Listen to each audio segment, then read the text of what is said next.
여러분 안녕하세요. 미니모입니다. 좋아요, 댓글, 구독은 사랑입니다. 제가 가게 사정으로 20일 연속 하루도 못 쉬고 일을 하는데 이제 다 해서 6일 남았습니다. 죽을 것 같아요.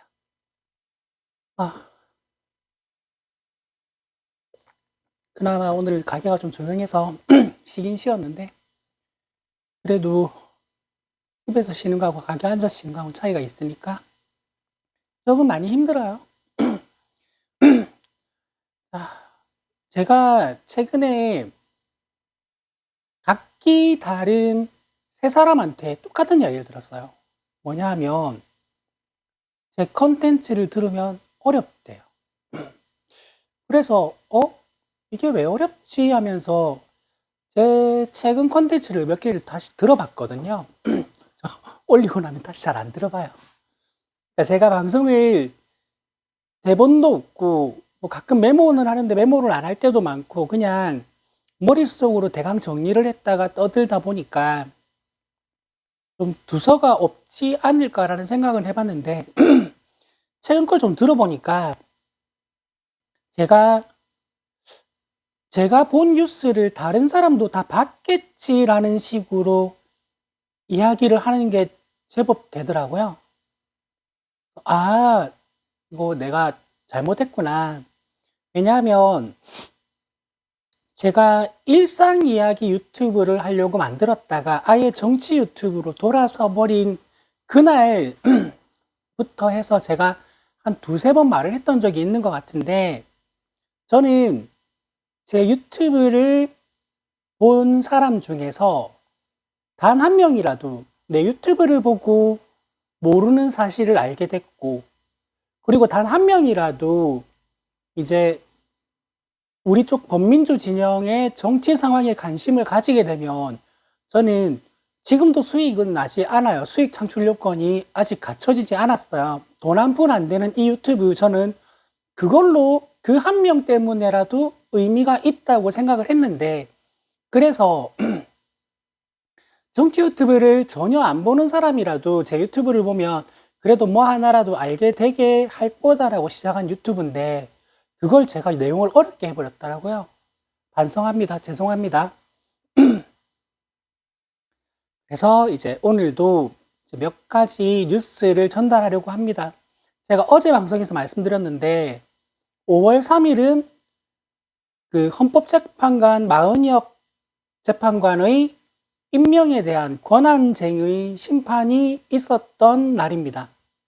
뭐냐 하면 헌법재판소의 재판관은 9인 체제죠. 9인 체제인데 6명밖에 없었어요. 6명밖에 없었어서 지금 최상목 권한대행이 민주당 추천 1명, 국민의힘 추천 1명은 임명을 하면서 민주당의 다른 1명 추천을 임명을 안 했어요.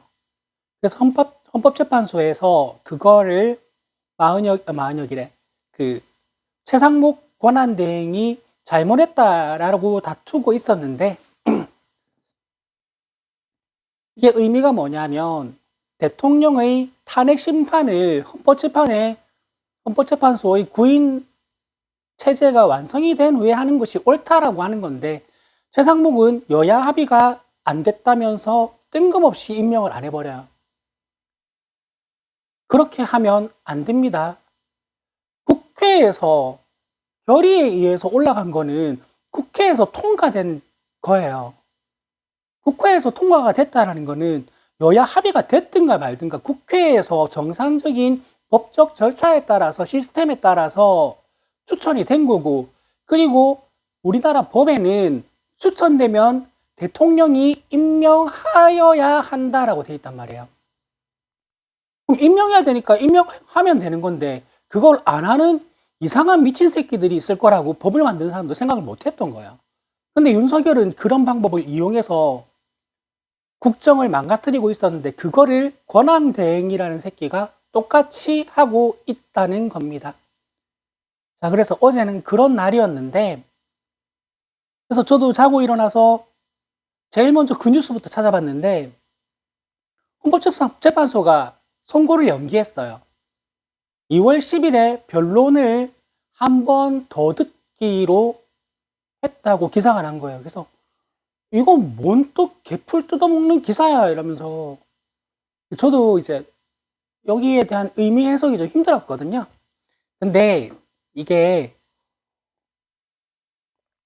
법률가들이 이거를 풀어주시더라고요. 뭐냐면 국민의힘도 그렇고 저쪽 변호인단도 그렇고 하도 절차적 문제가 하나도 없는데도 자꾸 없는 문제를 있는 것처럼 이야기를 하니까 헌법재판소에서 빡쳐서 진짜로 너네들이 트집 잡을 절차 하나도 안 남기고 너네들이 진짜 아가리 닥치고 이 결과 받아들일 수 있을 만큼 이거를 한 번 더 들여다본다라는 의미라고 합니다. 저는 헌법재판소가 갑자기 이상해지는데 그런 거 아닌가라고 했는데 그런 이제 설명을 들으니 그러면 뭐 일주일 더 늦어지든가 말든가 별 의미가 있겠나 상관이 있겠나라는 생각이 들어요. 여튼 그래서 어제 있었던 그 헌법재판관 마은혁 그 임명에 대한 권한쟁의 심판은 한 주 더 다음 주에 이제 변론 기일을 가지고 그리고 판결 날짜를 잡기로 했다는 기사가 났습니다. 그리고 어제 또 뭐가 있었냐면 그 권성동 국민의힘 비대위원장 권성동 국민의힘 원내대표 그리고 권영세 국민의힘 비대위원장 그리고 나경원 의원 셋이서 윤석열 접견을 갔대요. 교도소 접견을. 그런데 이거는 지도부 차원에서 간 게 아니고 개인 자격으로 간 거다라고 하는데 저도 평생에 딱 한 번 구치소 면회를 가본 적이 있어요. 근데 구치소 면회는 그 가족한테 물어보고 가야 돼요. 왜냐하면 하루에 한 번밖에 접견이 안 되기 때문에 혹시라도 가족들이 보러 가고 싶은데 내가 가버리면 가족들이 못 들어가요. 그러니까 이 말은 셋이서 같이 갔다는 거예요. 따로따로 가가지고 거기서 만났다라는 건 말이 안 돼요. 한 명이라도 먼저 들어가 버리면 나머지 두 명은 접견을 못 가요. 그러니까 셋이서 약속을 하고 간 거죠. 근데 그 약속한 세 명이 오선 의원이고 당 대표고 원내 대표예요. 개인 자격이래요. 그리고 그 사장남천동이라는 유튜브에서는 이런 의심까지 하더라고요. 저는 이건 처음 알았는데 한 번에 접견할 수 있는 최대 인원이 5명이래요. 근데 왜 3명이냐? 혹시 김건희를 데리고 갔다가 말을 못한 거 아닌가? 라는 의심도 하던데 뭐 이거는 잘 모르겠습니다. 저는 이건 아니라고 생각해요. 연애와 결혼을 이용의 목적, 나 자신의 이득에 대한 목적 이외에 다른 목적이 없어 보이는 삶을 살아온 사람이 이제 끈떨어진 사형 선고나 무기징역 받을 남편 보러 면회를 갔다? 저는 아니라고 봅니다.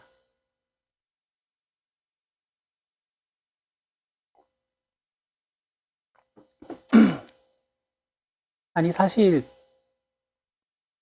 이게 도의적으로 생각을 해보면 장모나 마누라나 그 집 남매들이나 얼마나 윤석열 덕을 엄청나게 많이 보고 많은 이득을 취했습니까? 내 같으면 가겠다. 여튼 뭐 어제 유튜브에서 가장 굵게 이야기한 2가지는 이거였고 이제 그 다행이라고 생각하는 건 김경수 전 지사에 대한 이야기는 하는 데가 아무 데도 없어요.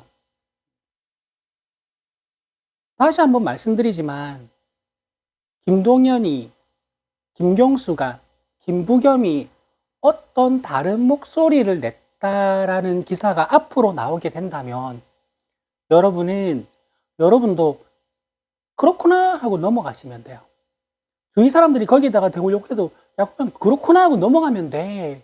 우리끼리 싸우면 안 돼. 우리끼리 분열할 필요 없어. 어차피 압도적인 지지로 이재명 대표가 그 대통령 후보 될 거야. 걱정하지 마. 그리고 대통령 선거 나오면 압도적인 득표로 대통령 당선될 거야.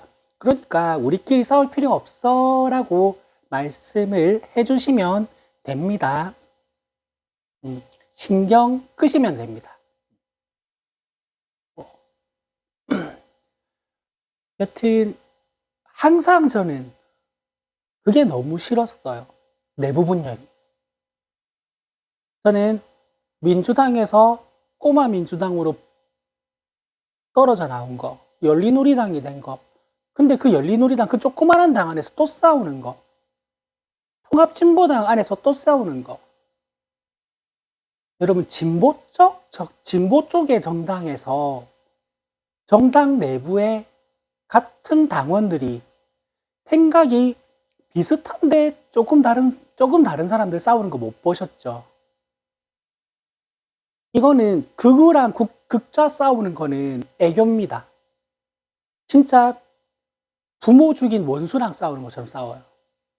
아니 같은 당의 당원인데도 오늘 보고 말 사람인 것처럼 싸워요. 전 그게 너무 보기 싫었거든요. 더불어민주당은 제가 3번째 당적입니다. 처음에 열린우리당 당원이었어요.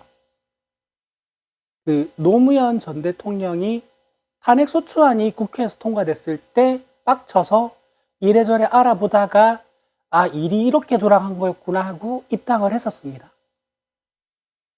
그런데 총선에서 대승을 거두더니 사람들이 변했어요. 그 내부 싸움도 엄청 꼬라지 보기 싫었습니다. 통합진보당, 여러분 진보당은 진짜 저는 지지합니다. 지지하는데 정신건강을 생각하신다면 당원 가입을 안 하는 걸 추천해드립니다. 정말 해롭습니다. 내가 안 싸우더라도 그 안에 있는 사람들 서로 싸우는 거 보면 진짜 정신건강에 해로워요. 그리고 더불어민주당은 문재인 전 대통령님이 대선에 뛰어들면서 갸우뚱하면서 가입했어요. 왜? 정의당이 아니고? 제가 정치 유튜브를 하기 전에 현실 정치에 대해서는 방송을 안 하겠다라고 말하던 시절에 정당 역사에 대해서 큰 틀에서 제가 설명을 한 적이 한 번 있는데 문재인 전 대통령님이 대선판에 뛰어든다라고 했을 때 그때 내가 처음에 갸우뚱했던 게 지금 정의당은 당이 너무 작은데? 라고 생각을 했어요. 지금 타이밍은 좀 이상한데? 라고 생각을 했거든요. 민주당으로 나온대요. 민주당을 왜? 왜냐하면 노무현 전 대통령 탄핵소추안을 올린 당은 그때 당시 그때 당명이 한나라당이었나? 여튼 지금 국민의힘의 전신이 아니고요. 지금 민주당의 전신, 그냥 민주당이에요. 민주당에 추미애가 올린 거예요. 그래서 저는 진짜 한때 추미애 의원이 정말 어떻게 해버리고 싶을 만큼 미웠던 시절이 있습니다. 지금은 뭐 추미애 의원님도 그때 일이 자기 정치 인생의 가장 큰 과오였다라고 하고 그때 사죄의 의미로 삼보일배한 이후로 다리가 상해서 지금 회복이 안 되는 어떤 다리에 문제가 있다고 해요. 그래도 사실 저는 용서가 좀 안 됐거든요. 지금은 제 마음속으로는 용서를 했습니다. 잘하고 계시니까요.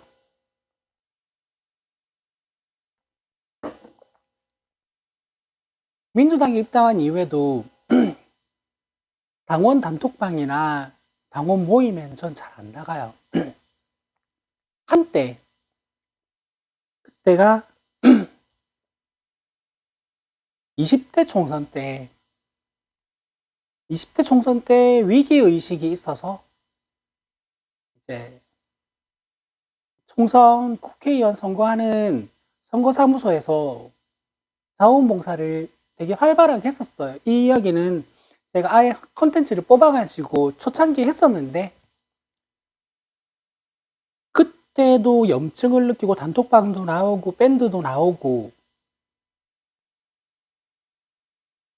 그리고 이제 그 당원들하고도 거의 연락을 끊고 살았어요. 근데 박경준 시장이 당선된 그 시장 선거 때, 그때는 아예 시당 관계자분이 저한테 요청을 했었어요. 지금 시장 선거 캠프에 와서 좀 도와줄 수 있겠냐. 근데 그때 이제 사실 절반은 뭐였냐면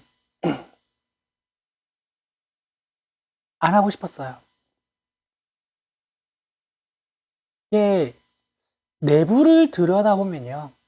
이 안에 들어가서 내부를 들여다보면요. 절대 100% 내 마음에 들 수는 없어요. 그러면 내 눈에 보인 이런 티끌이 클 수도 있고 작을 수도 있단 말이에요. 그게 크게 되면 혐오하게 돼요. 저는 그게 사실 조금 겁이 나요. 이게 이거 지금부터 제가 드리는 말씀은 조금 모순적인 말씀이고, 그리고 알아요. 이게 이제 잘못된 거라는 것도 알아요. 뭐냐면 20대 총선 때 이거를 아마 부산 사람이거나 부산에 대한 사정을 아주 잘 아는 사람이면 특정인이 이제 지목될 수밖에 없는 이야기이긴 해요. 그리고 이 내용을 제가 예전에 한번 드린 말씀이기도 해요. 그때 제가 봉사활동을 나갔습니다. 봉사활동을 나갔는데 캠프 돌아가는 꼬라지가 너무 한심해가지고 캠프를 들어 엎으려고 했는데 들어 엎어지지가 않았어요. 자, 그 동네에는 젊은 부부가 많이 살고 있는 혁신지구가 있었고요. 그리고 재래시장도 있고요. 그리고 대학가도 있습니다. 근데 이 후보는 유세차에 올라서 본인의 로고성을 틀고 율동하는 것 이외에 그 어떤 선거운동도 안 했어요. 그리고 명함을 돌리러 사람이 제일 많은 곳이니까 대학가를 갔어요. 심지어 그때 세월호 이슈가 굉장히 사회적으로 민감한 시기였는데 상대 후보는 세월호 막말 리스트에 올라있던 사람이었어요. 그래서 내가 후보자님, 위원장님, 연설을 할 자신이 없으시면 연설 안 하고 상대 후보 세월호 막말 리스트에 있다고라도 떠들고 다녀라. 본인의 뭐 정책 뭐 이런 거 뭐 말할 자신 없으면 안 해도 된다. 제발 그 율동 그거 좀 제발 좀 집어치우고 좀 상대 후보 비방이라도 좀 하시라. 세월호 막말 리스트에 올라와 있는데 지금 얼마나 지금 시기 좋냐. 그거라도 좀 하고 다녀라. 그리고 대학 앞에 저녁 시간에 그 명함 뿌리러 갈 때 거기 말고 딴 데 가라고. 저녁 시간 대학가에 길 다니는 사람 중에서 그 동네 유권자 몇 명이나 되냐고. 다 중딩들, 고딩들, 타지에서 그 학교 다니는 대학생들이라고. 그 동네 사는 사람 얼마 없다고.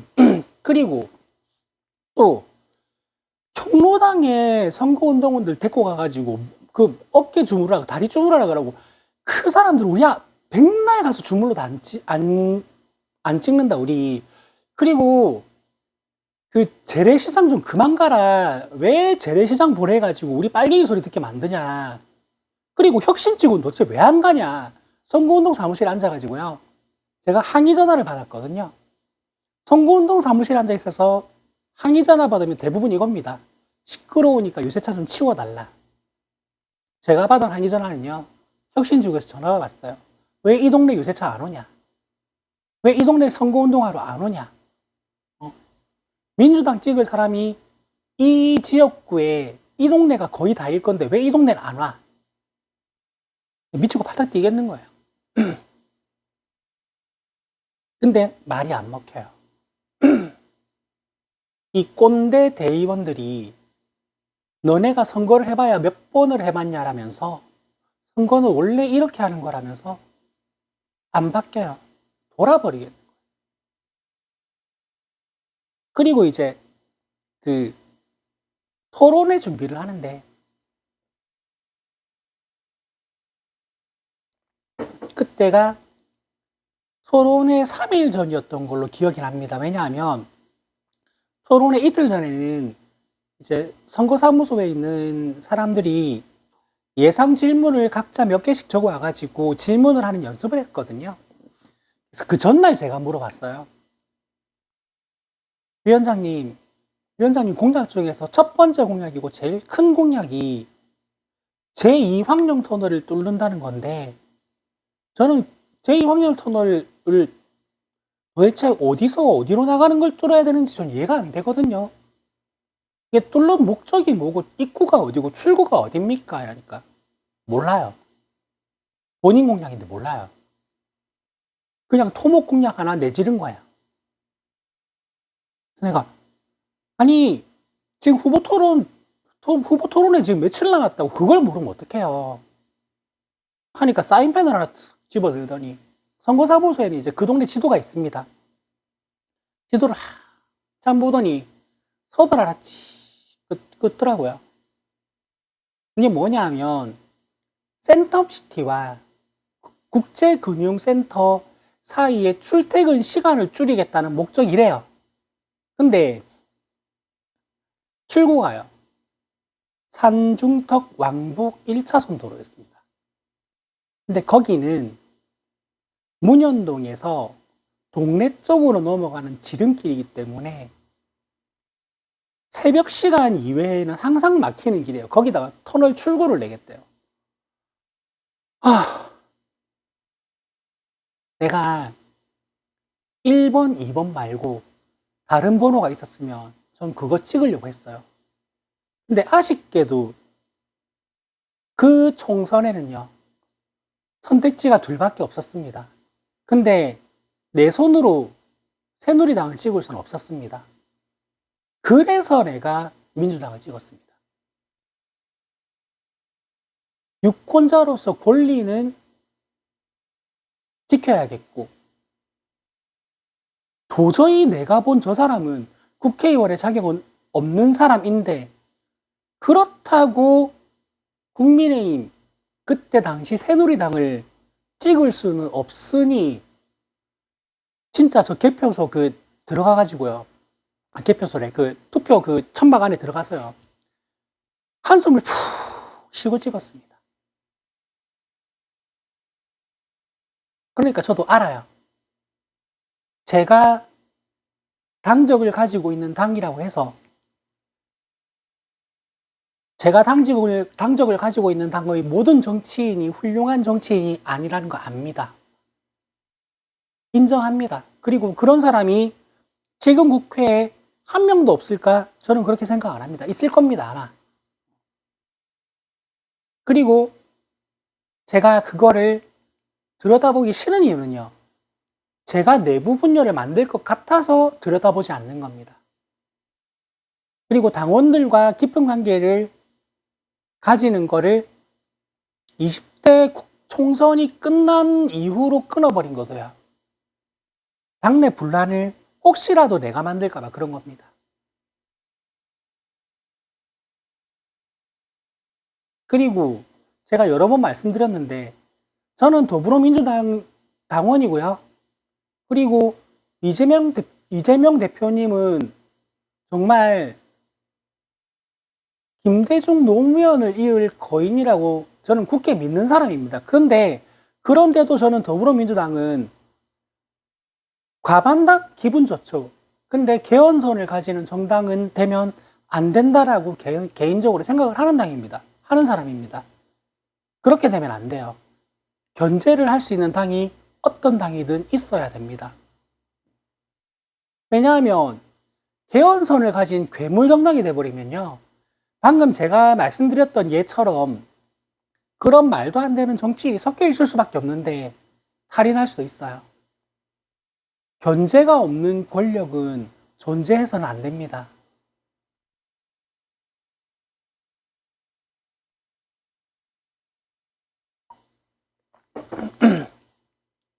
여튼 저도 존경하는 정치인들 많죠. 칭찬하는 정치인들도 많아요. 그리고 다른 사람들은 욕하는데 나는 칭찬하는 정치인들도 있어요. 요즘 제가 고민정 의원님 몇 번 말씀드렸죠. 저는 고민정 의원님 되게 좋아합니다. 그리고 저는 이원주 의원은 아직까지도 물음표를 못 떼고 있습니다. 이야기는 안 해야겠다.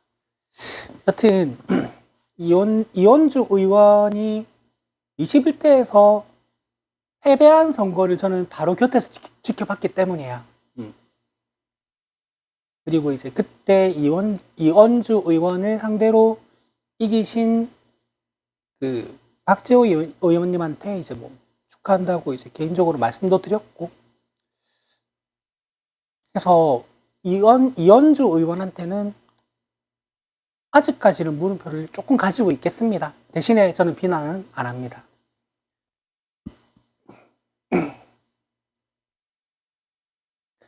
내부 분열이나 내부 싸움은요, 당장 눈앞에 당장 치워야 될 엄청나게 큰 짐이 있을 때는 멈춰야 되는 겁니다. 아무리 나랑 생각이 다른 사람이 같이 내부에 있더라도 그 사람하고라도 손잡아서 저걸 치워야 되는 겁니다.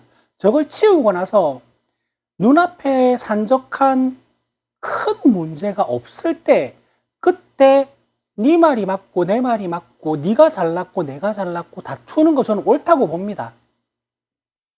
공산당이 아니잖아요.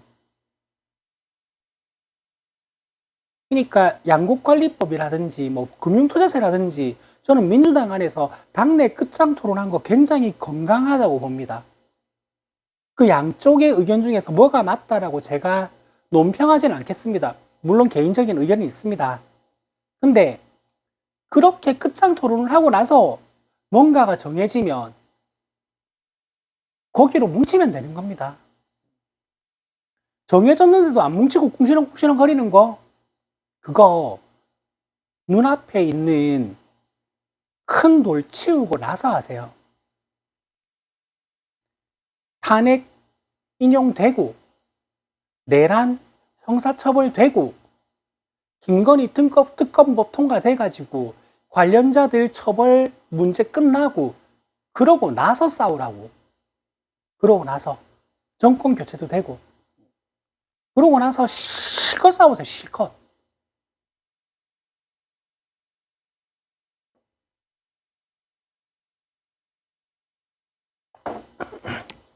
다른 이제 구독자가 이제 엄청나게 많은 버튼 같은 거 있는 유튜브 댓글 보면 그 내부 싸움 댓글이 달리던데 제 유튜브에 내부 싸움 댓글은 없어요. 근데 제 유튜브에 내부 싸움 댓글 하나라도 달리면 저는 그 다음날 제 컨텐츠에서 그 댓글을 맹비난하겠습니다. 그거는 국민의힘이 내 유튜브에 몰려와서 악플 다는 것보다 더 나쁜 댓글이에요.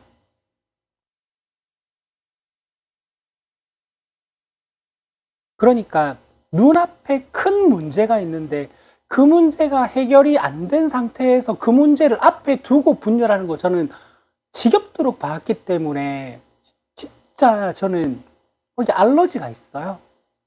근데 지금 이 내란 우두머리를 눈앞에 둔 상태에서 똘똘 뭉쳐서 잡음 하나 없는 게 저는 얼마나 다행스러운지 모릅니다. 말씀드렸죠. 저는 제가 당적을 가지고 있는 정당이 지금만큼 자랑스러웠던 적이 없다고요. 그리고 김경수 전 도지사의 이야기가 하루 시끄럽고 싹 사라진 게 저는 너무 다행스럽습니다.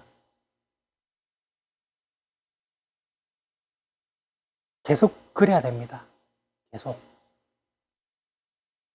혹시라도 이후에 김경수 전 지사님이 또 어떤 이야기를 하든지, 혹은 김동연 경기도지사님이 어떻게 무슨 말을 하든지, 김부겸 전 의원님이 무슨 말을 하든지, 그걸 가지고 하루 종일 물어뜯고 싸움을 만들면 안 됩니다. 그 사람들을 파묻으려고 해도 안 되고 몰아내려고 해도 안 돼요.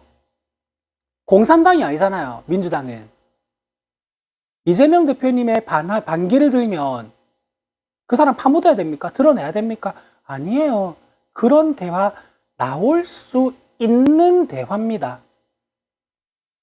그러면 저 사람은 저렇게 생각하는구나. 뭐 같은 생각을 가지고 있는 사람이 몇 명 있나 보지 뭐 하고 넘어가면 돼요. 지난 전당대회 기억 안 나십니까?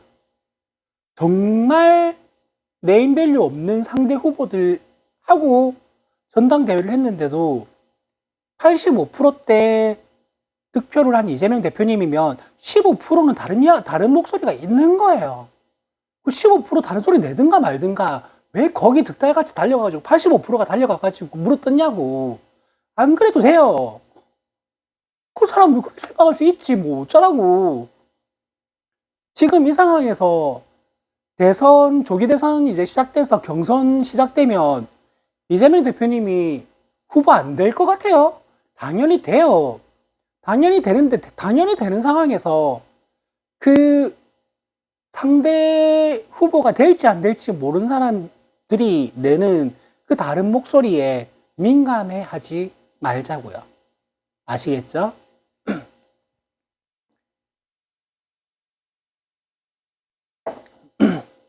하여튼 오늘은 그 뉴스나 이슈 정리보다 제 이제 평소에 가지고 있던 생각들에 대한 내용 전달이 좀 더 많았던 것 같아요.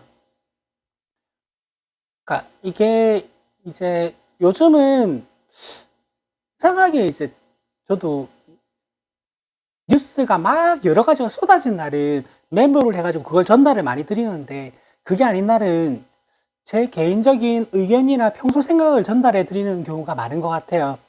이게 어떤 걸 더 좋아하시는지, 어떤 게 더 듣기 편하신지 제가 모르겠으니까 거기에 대한 의견을 댓글로 남겨주시면 감사하겠습니다. 뭐 제가 무슨 엄청난 사람도 아니고 정치를 하는 사람도 아니고 법률가도 아닌데 이렇게 떠들어대는 게 듣기가 좋을까 싫을까가 참 궁금할 때가 많습니다. 그리고 또 하나가 이제 나 방금 무슨 말 하려고 그랬지? 맞다. 저 이제 큰 꿈이 생겼어요. 이게 저는 처음 유튜브 시작할 때 구독자 10명, 조회수 10이 목표였는데 구독자 600이 넘어가고, 이제 이 조회수 많이 나오는 유튜브는 거의 뭐 한 2천 몇백이 나오다 보니까 겁대가리가 없어진 게, 저는 그 실버 버튼 이상 있는 범민주 진영 유튜브에 그 패널이나 게스트로 초대되는 큰 꿈이 생겼습니다. 그래서 나날이 성장하는 미니 TV가 됐으면 좋겠습니다. 김호준 체육한테 섭외되면 더 좋겠지만, 노영희 변호사님, 최강우 의원님, 그리고 최경영 기자님, 박지영 대표님, 제가 그분들 방송 매일 보고 있으니까 초대해 주시면, 출연료 안 주셔도 제가 KTX 타고 서울 갔다 올게요. 여튼 오늘 방송은 여기까지 하겠습니다. 오늘은 빅매치가 있는 날입니다. 헌법재판소 변론기일이기 때문에 그거는 제가 내일 바로 전달을 해드릴 수 있을지 아니면 좀 더 정리가 필요해서 모레 해드릴지는 잘 모르겠어요. 내용을 봐야 되겠어요. 그래서 그것도 제가 잘 정리를 하도록 하겠습니다. 오늘 방송 여기까지 할게요. 좋아요, 댓글, 구독은 사랑입니다. 여러분 안녕.